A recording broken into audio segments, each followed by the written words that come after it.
Bagian yang pertama merupakan tutorial untuk mengunduh maupun instalasi InDesign. Berikut merupakan tahapan-tahapannya. Pertama, kita menuju ke website InDesign melalui Google. Ketik InDesign. Berikut merupakan websitenya. Klik installer dan platform PHP open source. Dalam website ini sudah tersedia langkah-langkah untuk instalasinya. Berikut merupakan langkah-langkahnya. Jadi, kita bisa mengikuti langkah-langkah berikut. Oke, saatnya untuk mengunduh InDesign versi 3.2 yang portable. Kita klik, kita unduh. Dan kita tunggu proses unduhnya hingga selesai. Proses unduh InDesign telah selesai, lalu selanjutnya kita menuju folder di mana InDesign tersebut berada. Untuk melakukan ekstrak, berikut file InDesign yang sudah terunduh. Selanjutnya adalah ekstrak file tersebut, dan kita memilih folder untuk meletakkan file ekstraknya, yaitu di Windows C. Kita klik aja, setelah itu select folder, ekstrak. Nah, saat ini file unduhan InDesign sedang diekstrak di Windows C. Oke, proses ekstrak file unduhan InDesign-nya sudah selesai, dan ini merupakan folder dari ekstrak tersebut. Selanjutnya kita menuju ke SAM Control Panel. Kita cari aja dengan ketik di sini.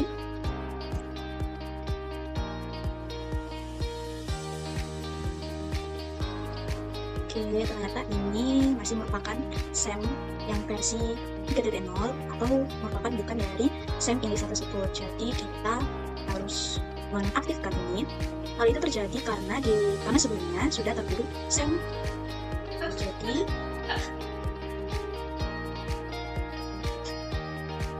kita klik dulu, lalu menuju ke nomor berikut. Nah, di sini ada icon SAM. Nah, klik. Jadi klik kanan, lalu klik OK. Kita tunggu dulu. Karena not respondingnya cukup lama, kita coba buka Task Manager. Klik aja di sini. Berikut. Lalu kita cari SAM. Lalu klik kanan Task. Kita cek di tombol berikut. Ternyata SAM-nya sudah diaktifkan. Selanjutnya, buka folder SAM yang merupakan hasil ekstrak dari unduhan InDesign sebelumnya. Lalu kita cari SAM Control. SAM Control. Oke. Nah, sekarang sudah merupakan SAM versi 3.2 yang merupakan SAM milik InDesign. Kita start Apache-nya dan juga start MySQL. Jadi untuk SAM InDesign itu, untuk port di Apache-nya yaitu dia adalah 8123, sedangkan untuk port MySQL-nya itu adalah 3309. Jadi ini sudah benar. Selanjutnya klik admin. Oke. Nah, untuk link di sini yaitu localhost 8123 php my admin. Ini kita ganti php my admin-nya, tapi sebelumnya kita cek dulu di folder SAM, tepatnya di bagian htdocs. Nah, ternyata namanya itu adalah InDesign 3. Jadi kita ganti php my admin lagi dengan InDesign 3. Kita ganti nulis slide 3, lalu OK. Nah, lalu akan muncul tampilan seperti berikut. Selanjutnya klik back office dan masukkan username dan passwordnya. Ini tuh bisa diketahui di website InDesign berikut.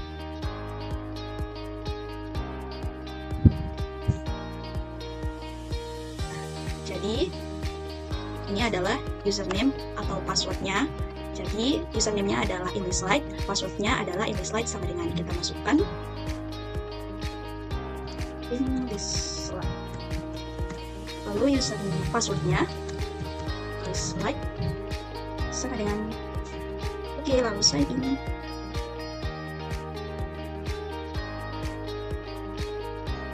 dan pilih perpustakaannya. Kebetulan kami memutuskan untuk memilih perpustakaan pusat. Setelah dipilih, kita sign in lagi. Setelah tampilannya seperti ini, maka proses instalasi InDesign-nya sudah berhasil. Pengenalan tentang InDesign. InDesign merupakan aplikasi otomatisasi perpustakaan yang dikembangkan oleh Perpusnas sejak tahun 2011. Video ini dibuat untuk memenuhi nilai UAS pada mata kuliah Sistem Informasi dan Perpustakaan.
Tujuan praktis pengolahan data anggota pada program aplikasi Insight versi 3.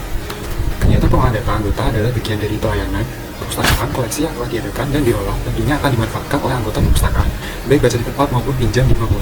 Dengan tersedianya data anggota, maka pencatatan transaksi, peminjaman, dan pengembalian akan menjadi lebih cepat.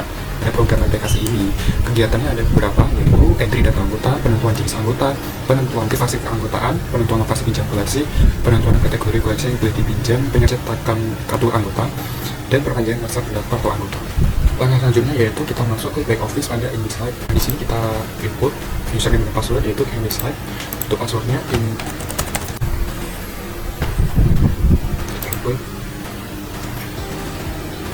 setelah muncul, di sini akan ditampilkan pilihan utama atau beranda pada InDesign yang telah kita buat tadi dengan nama perpustakaan Fox. Itu kita lihat di pada panel bagian kiri pada menu keanggotaan.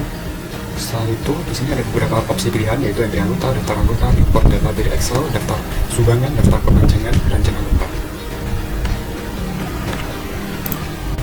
Setelah itu, untuk entry data anggota, kita klik panel kiri di nama keanggotaan, lalu klik entry anggota. Setelah muncul tampilan ini, pada bernomor atau ruas nomor anggota tidak usah diisi, soalnya di sini tertulis. Selanjutnya, jenis identitas, nomor identitas, dan seterusnya kita isi sesuai perintah. Setelah kita isi pada sesuai perintah, jenis identitas KTP, nomor identitas kita isi, nama lengkap ini, nama lahir wajib diisi, tanggal lahir dengan format tanggal, bulan, dan tahun, alamat sesuai identitas, dan provinsi kita isi. Apabila alamat sama dengan di atas, kita tinggal klik centang. Di sini untuk tampilan setelah diisi, kita isi sesuai kebutuhan. Untuk ruas kanan, ada tanggal pendaftaran adalah otomatis pada saat kita mendaftar. Penentuan jenis anggota di sini kita pilih sesuai kebutuhan.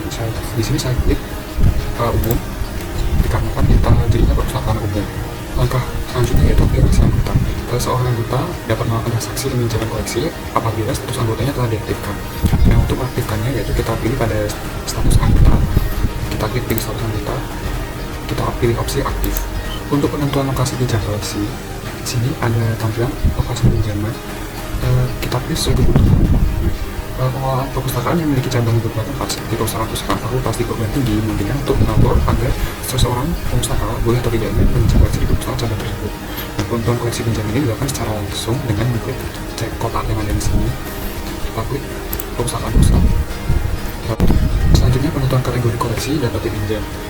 Di sini program ini saya memungkinkan bagi pengelola untuk mengoleksikan atau mencegah anggotanya yang dalam meminjam koleksi dengan kategori tertentu, misalnya koleksi referensi, koleksi umum. Di sini kita bisa klik sesuai kebutuhan.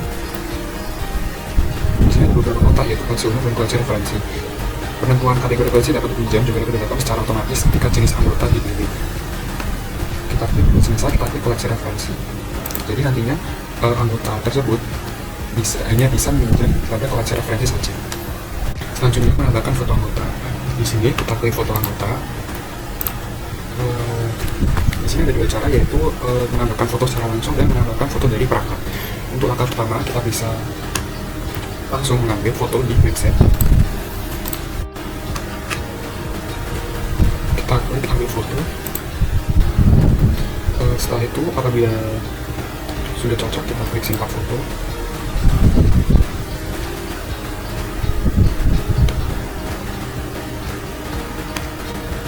Anda bisa melalui proses pengambilan gambar dengan klik foto anggota dan klik ambil foto yang tadi, dan juga bisa disesuaikan foto untuk lokasi posisi fotonya agar sempurna.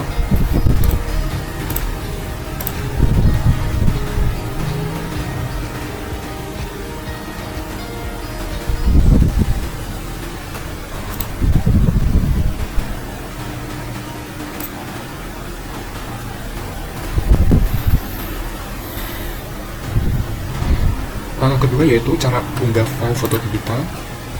Syaratnya yaitu pastikan foto yang akan diunggah berformat JPG, berbentuk portrait dengan dimensi tidak lebih dari 1024 pixel di satu sisinya. Nah, di sini klik unggah foto anggota. Pastikan kita memiliki foto terlebih dahulu yang akan kita gunakan pada profil.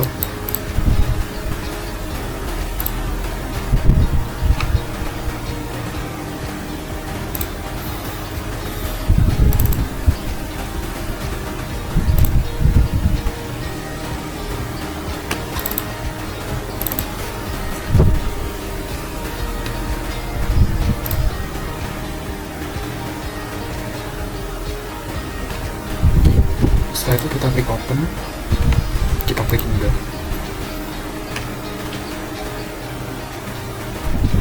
dan biarkan proses berlangsung sehingga kembali detail anggota dengan foto yang ditambahkan tersebut. Nah,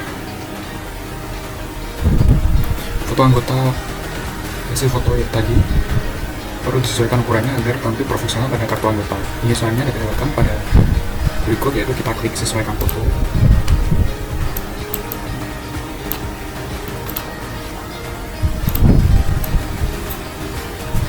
Kita tunggu proses berlangsung.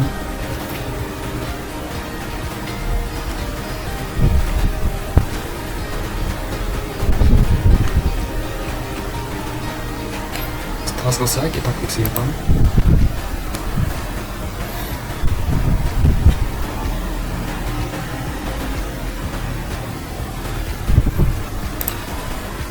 Untuk mencetak kartu anggota, yang pertama yaitu mencetak kartu anggota pada halaman detail anggota. Setelah itu kita klik kartu anggota.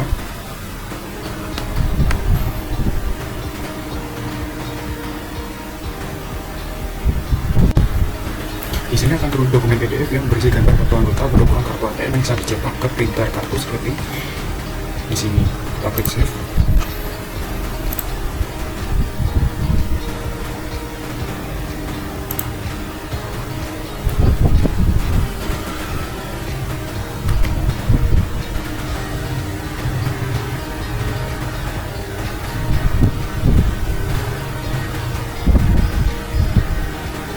Nah, jadi akan muncul tampilan seperti ini.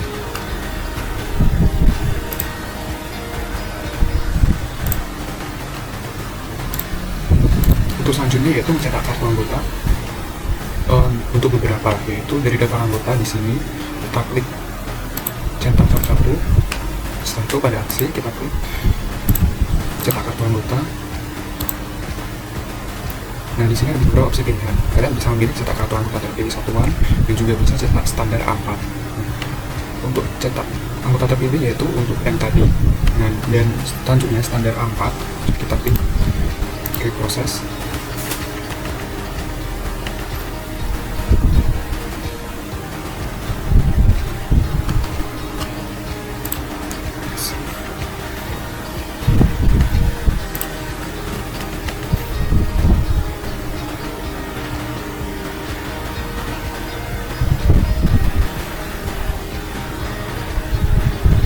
Dan di sini akan terlihat dokumen PDF cetak yang berisi gambar kartu anggota dengan sesuai jumlah garis data anggota yang dicetak tadi. Dan ini adalah hasilnya.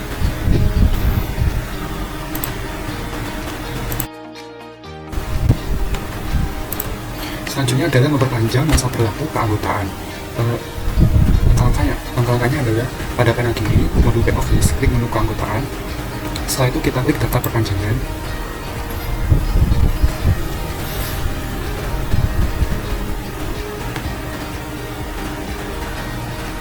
Pada daftar perpanjangan keanggotaan yang tertampil, klik tombol tambah. Pada form tambah perpanjangan anggota, kita isi nomor anggota pada luas anggota. Kita klik cari, nah di sini muncul.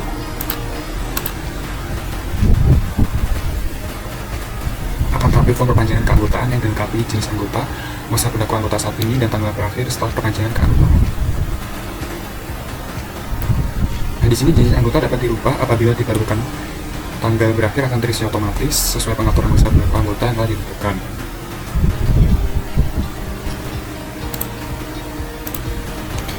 Di sini kita bisa memperpanjang anggota di bagian tanggal berakhir. Untuk masa berlakunya tanggal 22 bulan 12 tahun 2005 kita perpanjang.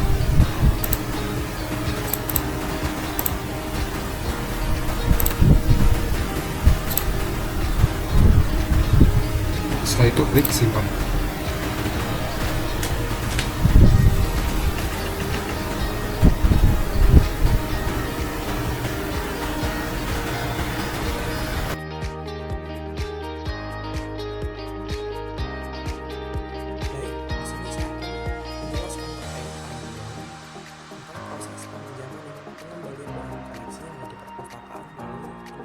Back office. Pertama kita harus menginput username, kemudian dilanjutkan password, kemudian kita klik sign in.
perpanjangan, lalu kita masukkan tanggal transaksi yang dilanjutkan, memasukkan kode dari logo koleksi yang akan diperpanjang perpanjangannya, terus selanjutnya akan ada informasi terkait koleksi yang akan diperpanjang, lalu kemudian disimpan. Dan di sini artinya sudah muncul notifikasi, artinya koleksi yang berhasil diperpanjang dan singkatnya selesai. Nah, selanjutnya untuk pengembalian, kita dapat memilih entry pengembalian, lalu kemudian kita masukkan kode buku terkait, kita klik OK. Dan di sini akan muncul identitas, lalu informasi terkait koleksi yang akan dikembalikan, lalu kita klik simpan, dan muncul notifikasi kembali bahwa proses pengembalian telah berhasil dan koleksi yang dikembalikan telah berhasil dikembalikan. Lalu kemudian jika anggota melakukan pelanggaran, kita dapat klik ini, pelanggaran, aksinya. Lalu di sini ada informasi terkait identitas anggota dari nomor perjalanan, buku, terus informasi terkait kapan buku itu dipinjam atau dikembalikan. Lalu kemudian kita dapat memilih jenis pelanggaran yang dilakukan oleh anggota. Kita di sini memilih. Lalu di sini juga ada sanksi yang dapat jenis denda. Di sini kita memilih bayar kas denda. Lalu kemudian untuk bunga dendanya ini menyesuaikan berdasarkan kebijakan dari perpustakaan terkait. Lalu kemudian supersi ini dilakukan untuk memberikan tahu tertentu bahwa jika anggota terlambat mengembalikan bahwa mereka tidak dapat meminjam selanjutnya tahu tertentu terkait koleksi secara umum yang ada di perpustakaan. Kalau sampai kita klik simpan, lalu kemudian di sini berhasil disimpan untuk detail pengembalian dan pelanggaran di sini sudah berhasil, yaitu koleksi yang telah dikembalikan, lalu koleksi yang telah terkena pelanggaran sudah dicatat. Lalu kemudian kita klik selesai. Kemudian untuk melihat pelanggaran apa aja yang sudah dilakukan oleh anggota, kita dapat mengklik data pelanggaran, dan di sini akan muncul terkait informasi buku atau terkait jenis pelanggaran dilakukan oleh anggota perpustakaan. Sekian yang dapat saya sampaikan terkait peminjaman dan pengembalian bahan koleksi yang ada di perpustakaan melalui ini slide.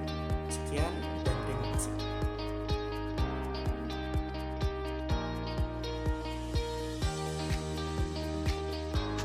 Yang kedua merupakan panduan setting administrasi InDesign versi 3.2. Berikut merupakan tampilan back office-nya. Jadi untuk yang pertama adalah mengganti nama, logo, serta jenis perpustakaannya. Kita menuju ke tanda berikut, tanda baris 3, diklik aja. Lalu kita scroll ke bawah di bagian administrasi, lalu pengaturan umum, lalu nama perpustakaan. Lalu muncul tampilan pengisian data sebagai berikut. Untuk nama perpustakaannya, kita bisa isi di sini dengan nama perpustakaan yang diinginkan. Lalu jenis perpustakaannya kita juga dapat memilih, ada perpustakaan umum, khusus perguruan tinggi, serta perpustakaan sekolah. Dan kami memutuskan untuk memilih perpustakaan umum. Lalu juga dapat mengubah gambar logo dengan klik browser, dan kita pilih logo yang sudah disiapkan sebelumnya. Logonya ini berformat PNG. Berikut logonya, kita open. Setelah muncul tampilan seperti berikut, maka gambar logo sudah di-input. Lalu kita juga dapat mengubah gambar kopnya, klik browser. Nah, berikut gambar kop surat yang sudah disiapkan sebelumnya, open.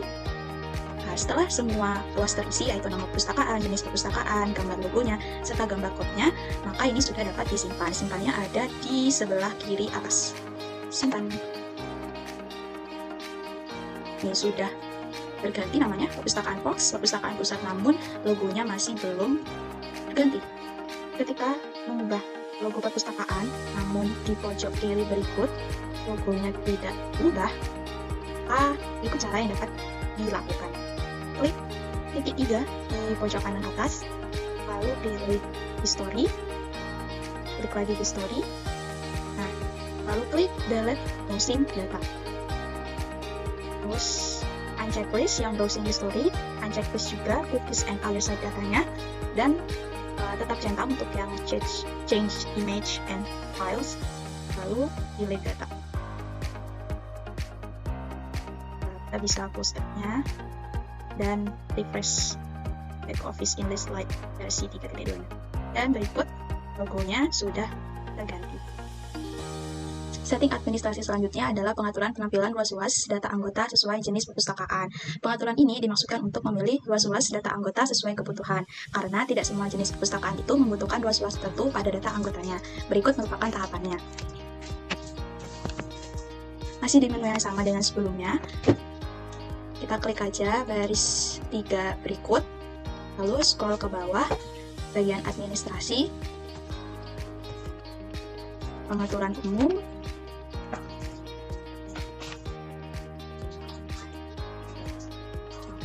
lalu kita pilih jenis perpustakaan. Nah, karena kita memutuskan untuk membuat perpustakaan umum, jadi kita memilih from yang perpustakaan umum di deret berikut. Selanjutnya kita coba salah satu, yaitu di bagian form entry anggota online. Selanjutnya akan muncul kustomisasi sebagai berikut.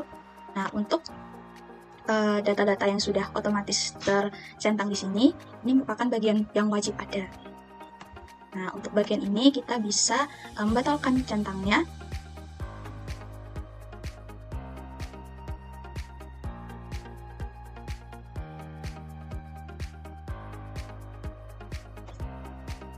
Disesuaikan saja dengan kebutuhan di perpustakaan umum pada umumnya.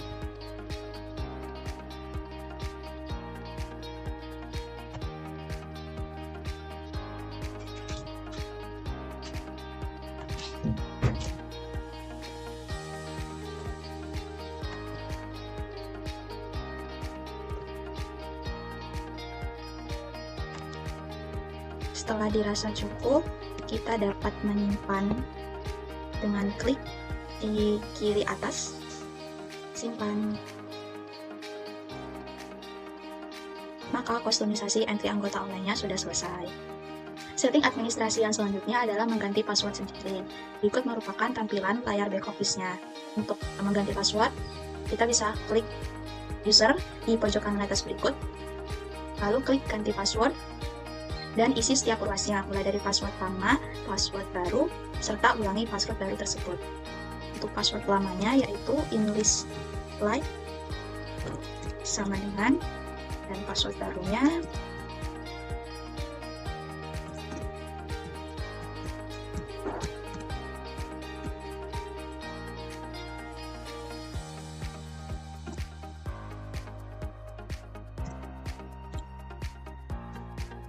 setelah semua luasnya terisi, bisa klik simpan dan penggantian password sendiri sukses.